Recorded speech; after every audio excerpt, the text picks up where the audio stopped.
A woman accused of assaulting residents at a Saskatchewan group home on trial. What a former co-worker testified happened. Calls to reverse changes to immigration. What some Ukrainians living in Saskatchewan say they mean and why they're worried about their future.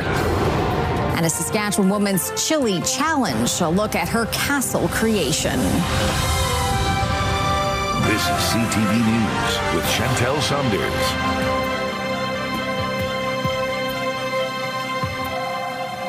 Good evening. We begin tonight in North Battleford, where the trial of a Saskatchewan woman accused of physically and sexually assaulting nonverbal residents at a Wilkie group home got underway. As CTV's Stacey Hine tells us, the woman's co-workers took the stand testifying they witnessed inappropriate behavior. Jacqueline Elias walks into North Battleford Provincial Court on the first day of her trial. The 38-year-old is charged with multiple counts of assault and sexual assault and one count of sexual assault with a weapon and uttering threats. RCMP charged Elias in 2024, alleging the incidents occurred between January 2023 and February 2024 and involved 4 residents at a Wilkie group home. Court heard they were nonverbal, in wheelchairs, and required assistance for personal care, including feeding, bathing, and changing. Lisa Knuff, who worked with Elias for 13 months, testified she saw Elias poke a resident in the genitals with a stick and make a sexual comment. She also testified she saw Elias put her fingers in a resident's mouth and call him a pervert. She testified that on multiple occasions, Elias would put her breasts in the faces of some residents while they were lying down or in their wheelchair. She testified sometimes Elias would stuff a washcloth in a resident's mouth to stop them from drooling. During cross-examination, defense asked why Knuff hadn't reported the alleged abuse sooner. Knuff told court she was afraid to speak to anyone and at the time believed she might be overreacting. She said she later decided to come forward after someone else mentioned similar incidents. Holly Ennis, another former co-worker, also testified today, telling court she witnessed Elias, quote, dry hump residents. 3 days have been scheduled for this trial, which is set to resume Tuesday morning. Stacey Hine, CTV News, North Battleford. An 18-year-old man has been charged in connection to Saskatoon's first homicide of the year. Last Tuesday, 2 25-year-old men went to St. Paul's Hospital to be treated for stab wounds. One man died of his injuries. As of last week, the other was in stable condition. Police say the 18-year-old has been charged with manslaughter and aggravated assaults. No other details about the stabbings have been released, and police have not said if they are looking for any other suspects. A 23-year-old man has been charged following an impaired driving investigation over the weekend. Police were called to the Lawson Heights neighborhood where a car hit a fence and a shed in the 100 block of Nokomis Crescent. The driver then ran from the scene. Officers found the vehicle with significant damage abandoned in the middle of the road. The suspect was found nearby. He has been charged with refusal and was issued a ticket for hit and run. The chief of a Saskatchewan First Nation will be going to trial. Scott Ishapi of the Carry the Kettle Nakota Nation was arrested last March and charged with fraud and theft over $5,000, money laundering and breach of trust. A preliminary hearing was held today to determine if there's enough evidence to proceed to trial. Today, a provincial court judge ruled there was enough evidence to go to trial on the fraud charge, but the breach of trust was dismissed, and the chief will instead face one count of breach of trust by a public official. The theft and money laundering charges will be decided by Court of King's Bench. Recent changes to the province's immigration program are affecting Ukrainians living in Canada who were displaced after Russia's invasion nearly 4 years ago. Keenan Sorokon has more on the calls to reverse the changes. In January, the province only allowed immigrant workers in certain industries to apply for permanent status if their worker's permit was expiring in 6 months or less. Following new immigration policies from Ottawa, which reduced the flow of immigration, the province capped retail, trucking, and other sectors that typically use a disproportionate amount of allotted immigrant spaces. It makes me feel upset, because you never know what's going to be happen tomorrow. Bogdan Dumenko is a delivery driver. He feels caught in the bureaucracy because specialized permits created for Ukrainians renew for 3 years at a time.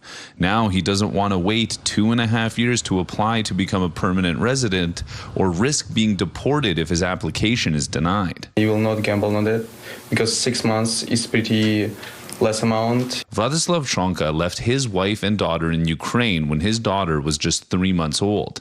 Now, 4 years later, she only knows him through a phone screen, which is becoming more difficult given widespread power outages in Ukraine following Russian attacks. Almost 4 years is too hard for me, really, because I try putting like a new document like 3 times and they cancel for me. With his and many other Ukrainian permits up for renewal, he didn't hesitate to stay in Canada another 3 years. But just weeks later, the new changes taking effect mean his daughter might be 7 years old before he sees her again. It seems quite unfair to sort of change that when somebody's sort of partway through that process and has already sort of put down roots, and now they're not sure when and if they'll be able to get permanent residency here. The province says it understands the anxiety Ukrainian newcomers are experiencing as expiration dates near. Changes don't favor one group over another. While immigration remains a shared federal-provincial responsibility, the government of Saskatchewan is committed to maximizing provincial flexibility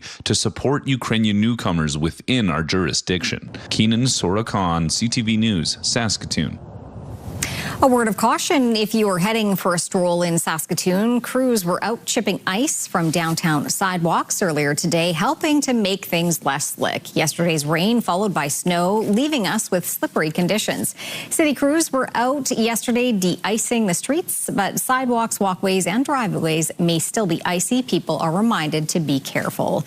Meanwhile, the city says crews are on track to finish rut clearing on residential streets by tomorrow night. They've been working since Thursday night to clear roads of the deep ruts caused by the recent melting and freezing. Once the residential streets are done, the city says crews will focus on back lanes and streets that were skipped because they require parking restrictions because of a high concentration of parked vehicles.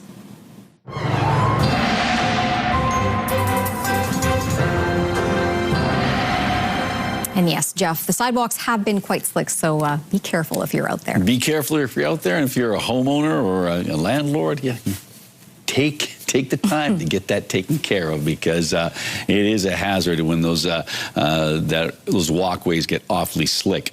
Let's take a quick look and see what we've got going on with our situation. Our satellite map doesn't really show it, but ultimately we're dealing with some warm Pacific air that's still hanging around. The high pressure ridge is still in place. It's starting to break down a little bit, but even as other systems move through, as something did in the last 24 hours, didn't add up to a lot, and we are still experiencing warmer than seasonal conditions, and it looks like it's going to extend right through the weekend. We'll have the details for you later on. Researchers at the University of Saskatchewan are working to make solar panels more efficient. As CTV's Laura Woodward reports, it comes as the global demand for power is at an all-time high. Inside this lab at the University of Saskatchewan, researchers are testing solar cells. We can simulate the same light that we have from the sun and see how much of that light is converted to electricity, right? The researchers want to make solar energy more efficient as artificial intelligence drives up the demand for power. Just the sheer amount of data processing that goes into having AI think is tremendous. And so that takes electricity, and that electricity has to come from somewhere. To help meet that demand, the scientists are studying a new type of solar cell made from perovskite crystals, a material that could become an alternative to traditional silicon panels. The advantage of perovskite panels, in preference to silicon, their manufacturing is a lot more straightforward, a lot less energy intensive. But it's still a very new technology, and we're still looking to develop it and get it out to market. The researchers are using technology at the Canadian Light Source to track how well these solar cells generate electricity in real time. That's a little bit like if you could imagine trying to bake a cake, but without having to open the oven door. If you could know how that cake was baking in the oven, imagine how it was tasting, and know exactly when it was done, that's sort of what we were doing, only with this new technology. Kelly says even small improvements in solar technology could make a big difference in meeting current and future energy needs. Laura Woodward, CTV News, Saskatoon. Some Regina seniors say they don't feel safe living in their public housing units. They say strangers are wandering the halls, and a makeshift harpoon was found in a public area. They have complained to their government landlord, but say nothing is being done to improve security. Wayne Mantika reports. Seniors gathered outside this government-owned high-rise to voice security concerns about their building. They have found people trying to break in at night, strangers loitering in hallways, and in one instance, a makeshift harpoon in a public area. And seniors, not just here, but right across Saskatchewan, we deserve to feel safe and to get the support that we need without having to wait. They say concerns have been raised with Regina Housing, which operates several buildings on behalf of the provincial government. The seniors say their calls for better security have gone unanswered. Guests of the tenants are roaming around all hours of the night. One was found sleeping in the laundry room just lately. The tenants don't feel safe. The media event outside the seniors' high-rise was organized by the Saskatchewan NDP opposition. They want their concerns addressed, and that's not something that we're seeing by this government at this point. I'm glad that they were able to stand up and raise their voices. The provincial government says security measures are in place at the seniors' housing complexes, including fob keyless entry systems and surveillance cameras. It says the incident involving the harpoon took place 2 years ago, with nothing similar since. It says the health and safety of its tenants is a priority. Wayne Mantika, CTV News, Regina. WestJet is bringing back seasonal direct flights to Halifax from Saskatchewan's two largest cities. Starting April 27th in Saskatoon and April 26th in Regina, travelers can fly nonstop to Halifax from those cities twice a week. This is the second year the airline has offered those specific flight options, which will be in effect until early October. WestJet says it's bringing back the flights following a highly successful inaugural season in 2025. The province is offering people a chance to fish for free over the Family Day weekend. Between February 14th and 16th, anglers can fish without a license on any provincial body of water that is open to angling. Possession limits still apply for the weekend. Before heading out, the province is reminding people to check the ice thickness on the body of water they plan on fishing at, and also check the rules and regulations for that specific spot. It also advises people to dress for the weather and clean up all garbage before leaving. A Prince Albert woman was found a cool way to spend the winter months. Jasmine Pelche shows us her backyard creation. Prince Albert resident Nola Lehner says her backyard ice castle is a good place to sit down and enjoy a cup of coffee. I love being outside. I like the winter. It gets me out of the house. She says she started working on it in late December, and it took just over a month to complete. She got the idea 3 years ago when a friend showed Lehner a photo of an ice castle she'd found on social media. She said, Nola, you're pretty crafty and creative. Why don't you build something like this in your backyard? So I thought, why not? Lehner was up for the challenge and got to building. She's made a castle every year since. My first one was a little trial and error. Then last year's was a lot of balloons. This year I did kind of blocks. She doesn't have much experience as an artist, but says she picked up some outdoor skills helping her daughters with Girl Guides. This year's castle is constructed of snow, ice, and food coloring. The blocks were made at home in lasagna pans, and the decorations were made in balloons. And I fill balloons with water, and that's about it. Set them out on my back deck, let them freeze. The next day I go and mix up slush, snow and water, and in a basin, and I cement them all together. Lehner plans to keep the tradition going. It's my holiday project. Well, actually, it's going to be my retirement project because I'm going to retire soon. So, yeah, definitely next year. I don't know how different it's going to be. I usually just fly by the seat of my pants, start putting stuff together. It looks like this won't be the last of the ice castles. Jasmine Pelche, CTV News, Prince Albert. A celebration of Saskatoon's heritage was on full display over the weekend.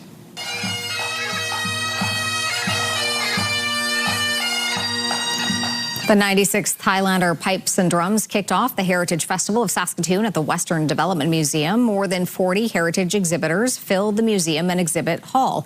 This year's theme was Streets of Saskatoon, a chance to learn more about the city's history and your own roots. They're also going to learn about how to research their own history, family history. We have an archives pavilion, and there's the City of Saskatoon archives, the provincial archives, and the Genealogical Society, and many other groups that they can interact with and learn more about their own history and heritage. This marks the 38th year of the Heritage Festival of Saskatoon. Still to come, a check on Team Canada from the Winter Games. Also, service suspension, why airlines are in pickup mode after Cuba warns it could run out of jet fuel.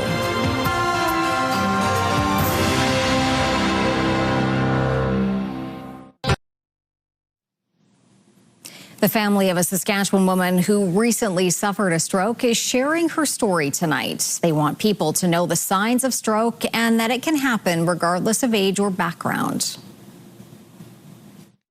A 27-year-old nursing student from Weyburn is currently in hospital recovering from a life-altering stroke. 3 weeks ago, Shanice Austria woke up unable to use the left side of her body. She couldn't speak or get out of bed. And the doctor came and told me that it's a very, very bad one, and it's a very rare one.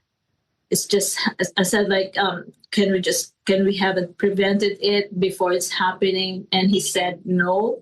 Austria is a practical nursing student at Southwest College who was scheduled to graduate in June. According to one of her instructors, she is a hardworking and vibrant student. Her current absence has not only impacted her peers, but those teaching Austria as well. We're trying to teach them to try and make a difference in our healthcare system. We're never expecting for one of them to kind of take the role as a patient, helping the other students kind of process some things, negative things that can happen in our profession, has been something that we've just had to process as a group. Around the time of her stroke, Austria was dealing with a severe headache, one of the warning signs of a stroke, but she brushed it off due to her history of headaches. Other signs of a stroke can visibly be seen. Facial drooping and weakness on one side of the body, slurred speech, and if any of those are noticed in someone that you're around, your family, friends, coworkers, call 911. For those experiencing a stroke, time is everything, and Austria says not to ignore the signs. Even like a tiniest symptoms, just go, because you never know that this will happen. Because I always dismiss this. Strokes is like now that I didn't even know that stroke can strike anyone, regardless of age or gender. Austria is taking her rehabilitation one day at a time. Meanwhile, a fundraising page has been set up for her as she is a primary provider for her family. Mick Favel, CTV News, Regina. As Cuba deals with power outages and food shortages, Canada is now suspending all flights to the island for the foreseeable future because of a shortage of aviation fuel. It comes as Canada has also issued a heightened travel warning. Heather writes on the airline's contingency plans and what you need to know if you are holding tickets.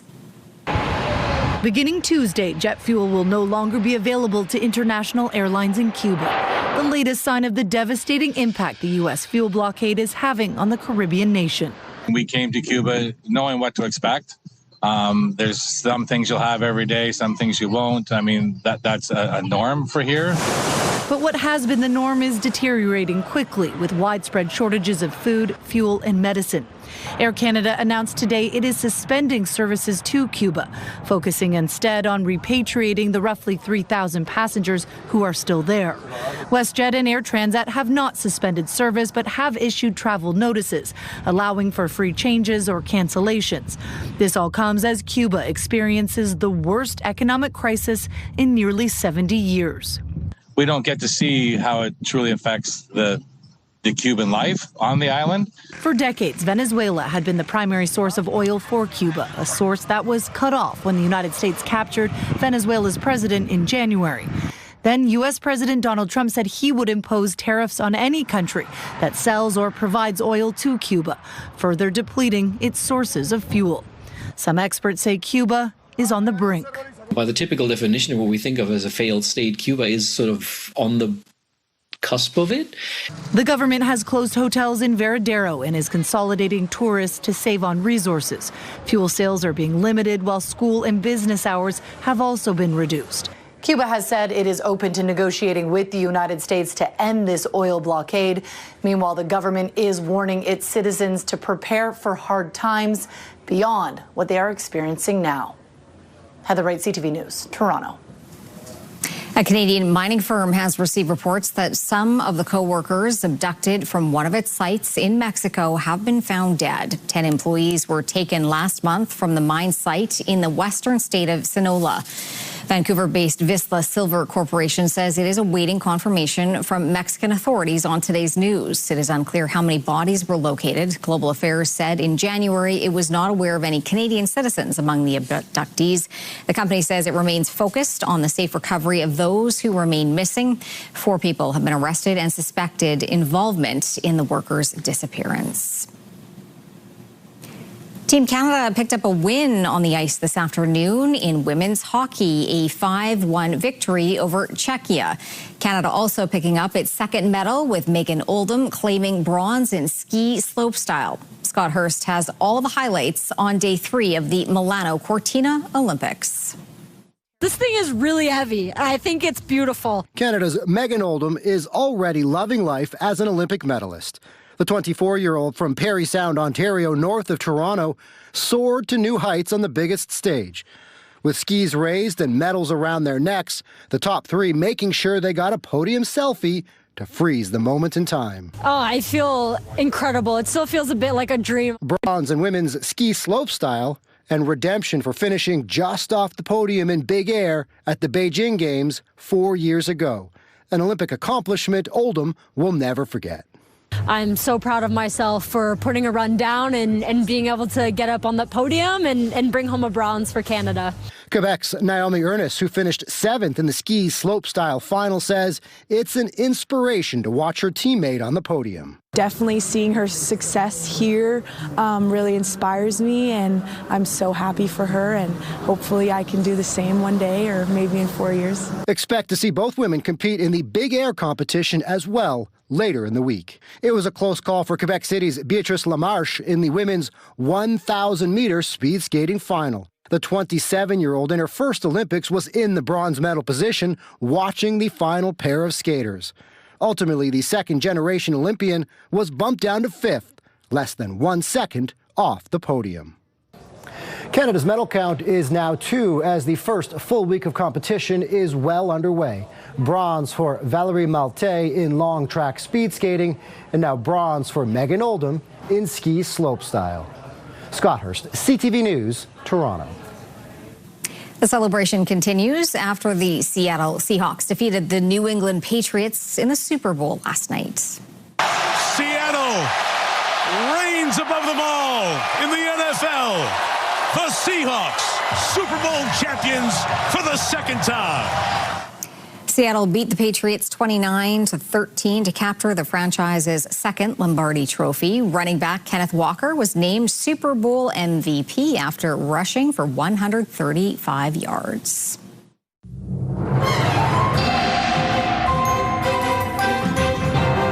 Hi, I'm Angela Chang, and I'm really excited to be coming back to Saskatoon to play with the Saskatoon Symphony Orchestra on February 14th, Valentine's Day. The program is called Everything is Romantic. It's filled with music of Rachmaninoff and Tchaikovsky, and it's going to be the perfect music for Valentine's Day. I'm going to be packing for Saskatoon. Please, Jeff, what is the weather going to be like? Well, thank you for saying please. That's very polite. And yes, things are actually looking pretty nice for Saturday, Valentine's Day. And you can take a look at our daytime high, -1 degree, mainly cloudy skies expected on Saturday. Of course, the curtain goes up at 7:30 p.m. at TCU Place. For more information, saskatoonsymphony.org. Now on to some other numbers. Let's take a look. Our current temperature in Saskatoon, -4 degrees. It's -5 in Prince Albert and -6 in the Battlefords. And right now, not particularly windy in any of these locations. On to Saskatoon's almanac. A bit of a tricky one. This happens to us a fair amount. 0 degrees, that was our midnight temperature. So mid-afternoon today in Saskatoon, it was around -2. Typical daytime highs or 24-hour highs is around -9 degrees for this time of year. For the record warm temperature on this date, and a tie for that from 1940 and 1976. The record cold temperature -39 from 1949, and the sun went down at 6:09. Coming up, a different kind of race heats up in Milan. A look at the competition for a prized possession of the Winter Games.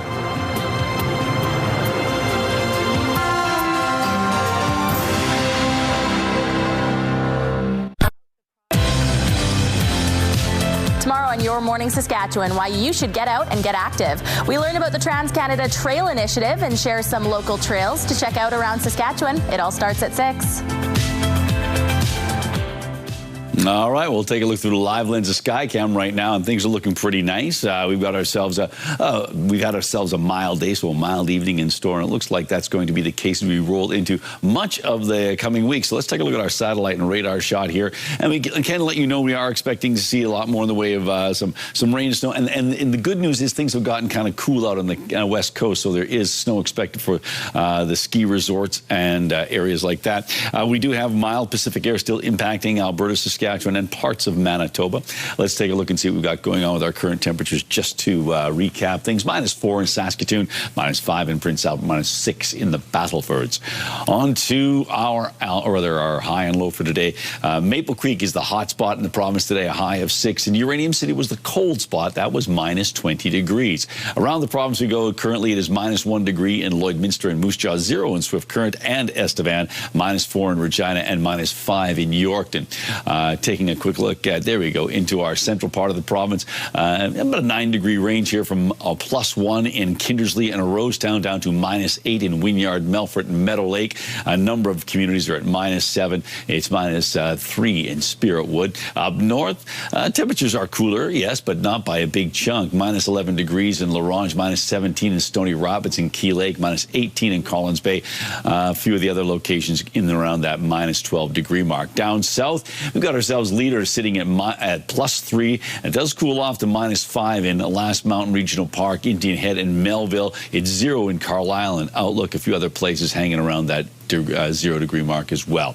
So quick look at our futurecast, our computer modeling indicating not much in the way of precipitation, a little impulse sort of sliding across the border tomorrow morning before noon, but it really doesn't add up to much. And also these pressure lines, as you can see on your map, not really close together, so a relatively calm day when it comes to the wind. So let's take a look at what we've got going on for our forecast for tomorrow. -10 degrees for La Ronge, -14 in Stony Rapids, -5 in Buffalo Narrows, -12 in Key Lake. Those numbers, yeah, they're still way above seasonal.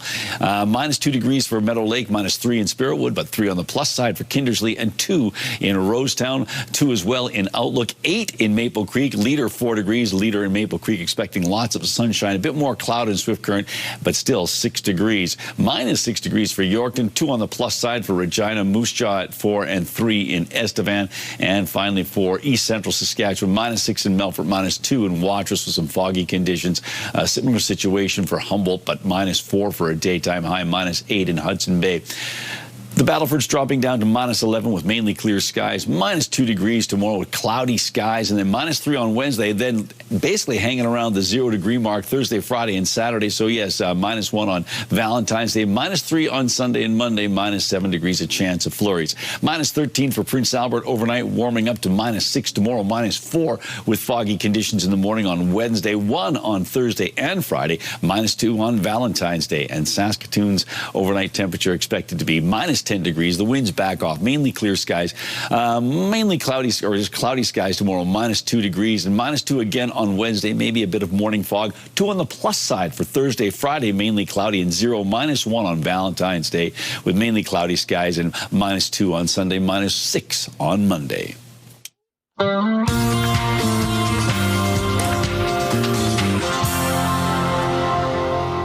The cause of Catherine O'Hara's death has been released. O'Hara died on January from a pulmonary embolism with rectal cancer listed as the underlying cause, according to the Los Angeles County death certificate. It's unclear how long the Canadian icon was battling cancer.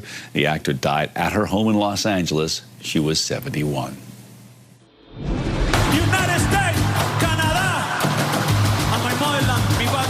Puerto Rico. Well, at the Super Bowl halftime show yesterday, performer Bad Bunny gave a shout out to all the countries of the Americas, also mentioning Canada. Joining Bad Bunny was Lady Gaga and fellow Puerto Rican icon Ricky Martin. Other stars were dancing on the veranda, including singers Karol G and Cardi B, Jessica Alba, and Pedro Pascal were also there. Bad Bunny is the first Latino solo artist to headline a Super Bowl halftime show, and he did it singing in, what else? Spanish. Netflix is reportedly facing an investigation by the U.S. Justice Department over its efforts to take over Warner Brothers. The Wall Street Journal reported Friday that the probe is focused on whether Netflix used an anti-competitive tactics as part of its proposed $82.7 billion U.S. bid for the media titan. A lawyer for Netflix says the company believes the Justice Department is conducting a standard review of its proposal, which Warner Brothers board had accepted. The report also said the DOJ was also reviewing the rejected hostile bid from Paramount Skydance. Got to review all those things. You've been reviewing all the photos of the day that have come in over the weekend, and you've narrowed it down to 3. Today we have 3, but we have so many to pick from. It's always a tough choice. But we chose this one from Rita, and Rita says this is in front of the Christopher Lake School. That is a beautiful shot of that tree covered in what I suspect is rime ice. But yeah, regardless what it's covered in, it looks great. Next one comes from Bev, and we're pretty sure this is Kindersley. And Bev calls this Morning Sunrise. A lovely shot there. And Mark Boland has this picture. This was actually sent to us by Jim Weens from Judo Saskatchewan. They sent us a number of photos from a weekend event, and we chose this one to share. Jim tells us the Saskatoon Judo Club hosted a Judo Saskatchewan provincial competition at Nutana Collegiate in Saskatoon this weekend, and so we want to congratulate the 2 athletes there. I believe it's Alessia Formakova and Dylan Schmeling. So thank you to all the competitors that took part from across the province and were in Saskatoon on the weekend. And if you'd like to share an image with us, you can do so by sending it to cfqcnews@ctv.ca. Please put pick of the day, not a description of the picture, pick of the day in the subject line. And please shoot it on the horizontal, not the vertical. Still to come on CTV News, a push for the prize. A look at an interesting competition among non-athletes in Milan.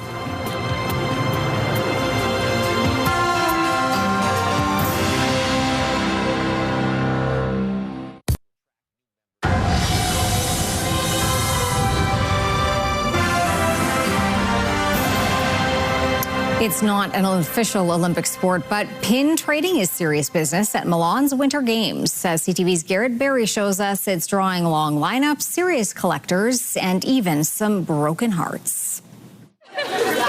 An Olympic morning in Milan means, of course, competition. To these victors, the spoils, an exclusive city pin. To many others, broken hearts if they arrived too late for the prize. Yes, we are trying this, but it's not going great for now. We don't have any pins for now. The quest for Milan's perfect pin will take you all over the city. Each day here, there's a scavenger hunt of sorts where the city's tourism information board posts a new location in the morning, and pin collectors congregate here to try to get a chance at a limited edition giveaway. This morning in Milan's Navigli district, people waited hours for the small souvenir. Well, they're giving them out and it's kind of a hunt for them, so it makes it fun. Because I live in Milan, quindi I want these pins, all pins.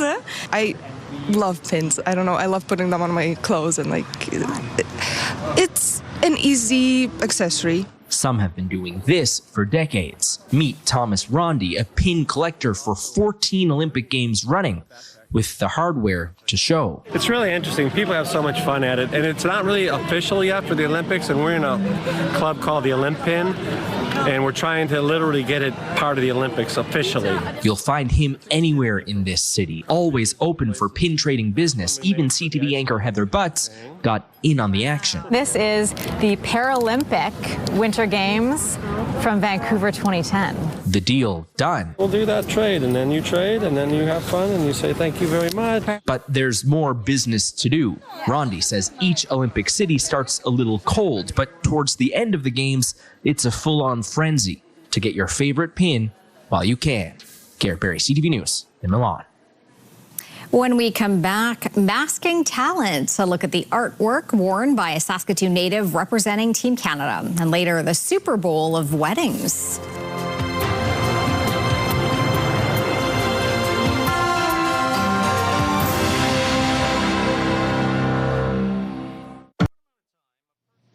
All right, welcome back. It's time to take a look at the rural forecast for tomorrow. And temperatures once again on the mild side. Some places are still on the plus side of the thermometer, or at least they will be tomorrow. Kindersley 3 degrees, 2 for Outlook. And even though these temperatures are on the minus side, this is still above seasonal for all these locations at -2 and -3. Melfort, -6, still above seasonal. As for Hudson Bay and area, -8 degrees, close to, but still above seasonal.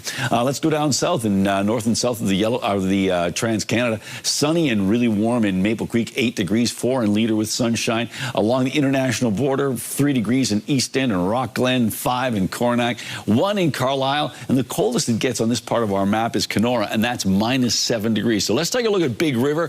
That's our featured location for our rural forecast this week. -3 degrees, not much of a wind, so a pretty pleasant day shaping up in Big River for Tuesday. And Big River is where internet plans of up to 1 gig are available from SaskTel. The University of Saskatchewan women's basketball team went undefeated in the Canada West regular season, a perfect 20-0 after a convincing 84-54 win over the Winnipeg Westmen and a 50-game win streak dating back to 2024. Maya Flindall scored 17 points, leading the way for the Huskies on Saturday. Saskatchewan earning just the second undefeated season in school history, the 17th all-time in Canada West competition, and the 65th in U Sports history. With top spot in the Canada West, the Huskies have a first-round bye. They'll host the conference quarterfinal on Saturday. The Saskatchewan Rush remain at the top of their league after taking on the San Diego Seals over the weekend. The Rush were scoreless in the first quarter, going down 5-1 before turning the game around in the second. The Rush scored 6 power play goals, Robert Church scoring 3 of his 4 goals in the final quarter, part of a 7-point game, and the Rush outlast the Seals 12-9 on the road. The Rush are now 8-1. Colorado and Vancouver are tied for second at 6-2. The Rush return to SaskTel Centre on Valentine's Day for a game against the Vancouver Warriors. Para-hockey players from across the prairies were on the ice this weekend in Regina. The Cooperator Centre hosting the annual Para-Ice Hockey Tournament. 11 teams were part of it from Saskatchewan, Alberta, and Manitoba. There were 2 divisions, the junior divisions for players under 15 and the seniors, which would start at 16 years of age. Well, I wouldn't stop playing because I couldn't play no more hockey because there was no one to take me. And right now I think it's really fun. I always wanted to play stand-up hockey, but I just never learned how to skate. So I saw this opportunity to play sledge hockey, and I thought it was really cool. My brother played for a few years, so I just liked it and liked watching him, so I joined. You get a lot of action, and it's nice to feel good when you get a stop and they're banging at the boards for you. It feels really good.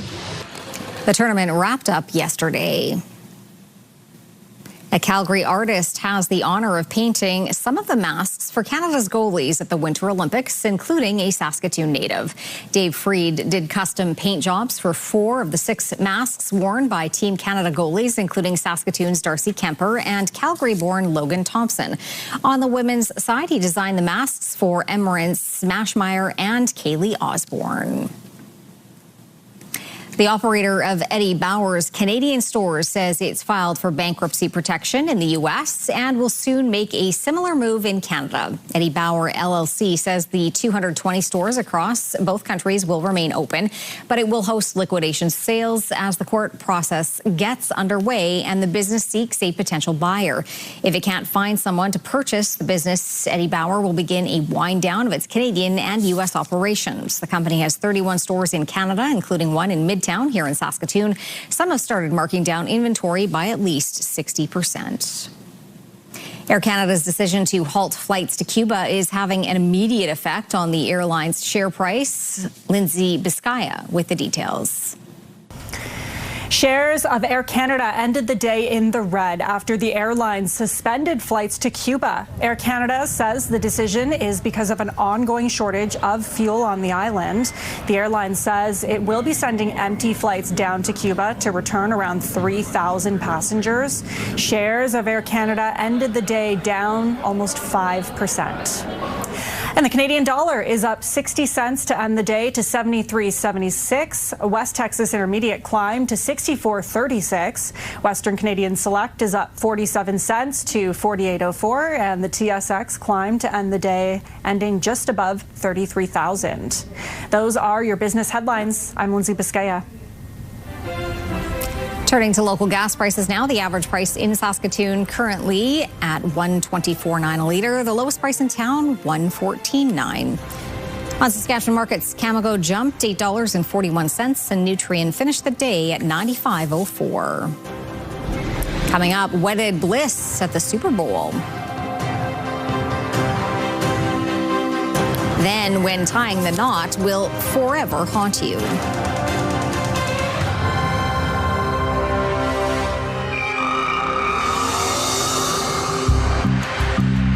Hey there, it's Derek Chesney here at the Saskatoon Crimestoppers.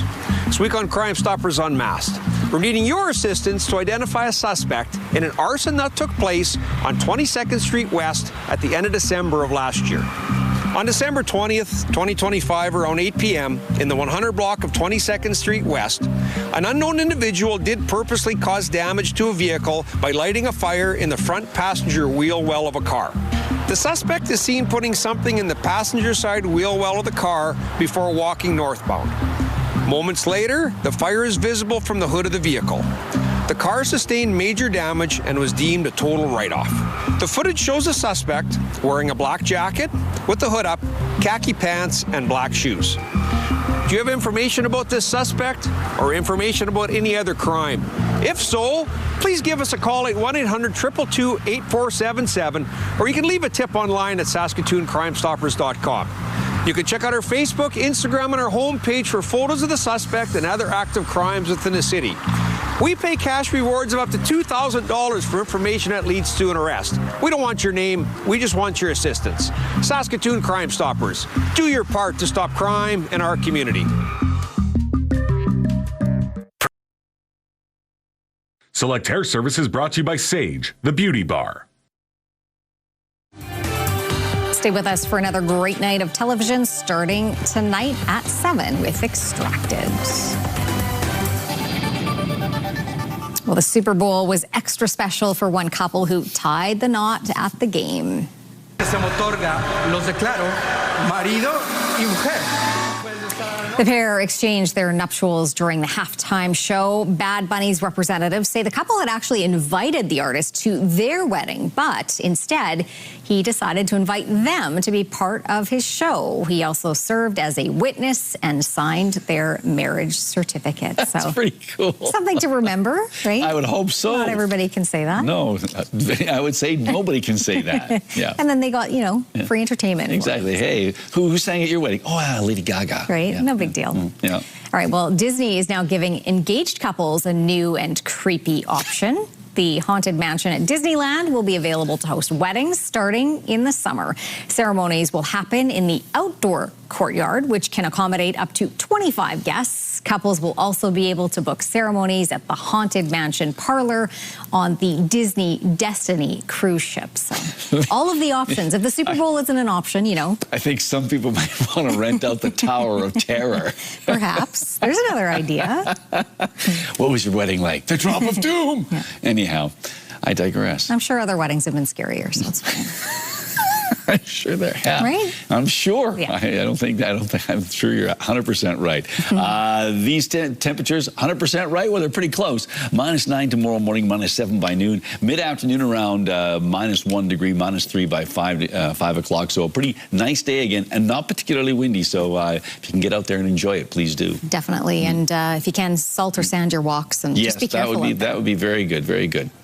What would other rides? Married at Space Mountain. Thanks for watching.